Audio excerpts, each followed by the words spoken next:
Pinangunahan ni 7th Division na Training School Commandant Colonel Rachi Alejandro Soto, GSC Infantry Philippine Army, ang formal na pagbubukas ng unang cycle ng Restructured Reenlistment Training Class 01-2025 sa isang simpleng seremonya na ginanap sa himpilan nito sa Fort Magsaysay, Palayan City, Nueva Ecija.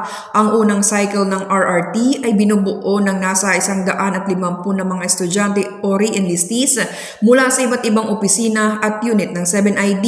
Ang nasabing pagsasanay ay gaganapin sa loob ng 2 linggo kung saan nakadisenyo ito na masiguro na handa ang mga sundalo ng 7ID sa larangan ng combat. Ayon kay Colonel Soto, layunin din ng pagsasanay ay ang may taas ang antas ng pamantayan ng bawat sundalong kaugnay at hasain ang kanilang combat skills at kaalaman na nakalinya sa misyon ng hukbong katihan na world-class at multi-mission ready. Kung 7, Gibson, sabi niya, tingnan natin yung ating mga kasundaluhan. Hindi para pahirapan kayo, kundi para maiangat yung antas ng ating kasundaluhan. Kayo mismo, bilang individual, bilang grupo, bilang kasabi ng Army. Ayon naman kay Captain Mark Kenny Ngoho, Admin Registrar ng 7DTS, ang pagsasanay ay kinakailangan ng mga estudyante o reenlistees hindi lang para lang sa kanilang requirement para mapahaba pa ang kanilang pagsisilbi sa bayan, kundi ang sariwain ang kanilang kaalaman sa combat noong basic military training at mag-renew ng kanilang skills na magagamit sa kanilang mga araw-araw na tungkulin sa kanilang opisina or unit.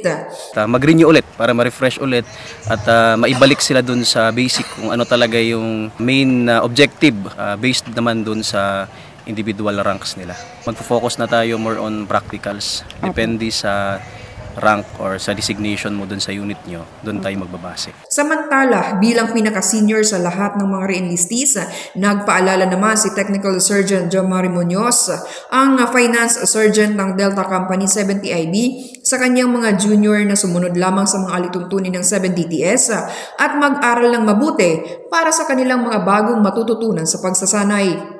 Sana, dahil 2 weeks lang naman ito, dapat sumunod lang sila, ano yung gustong mangyari ng DTS sa amin para smooth yung training namin dito sa DTS. Mula dito sa himpilan ng 7DTS sa Fort Magsaysay, Palayan City, Nueva Ecija, ako si Loti Salarda, ang inyong kaugnay.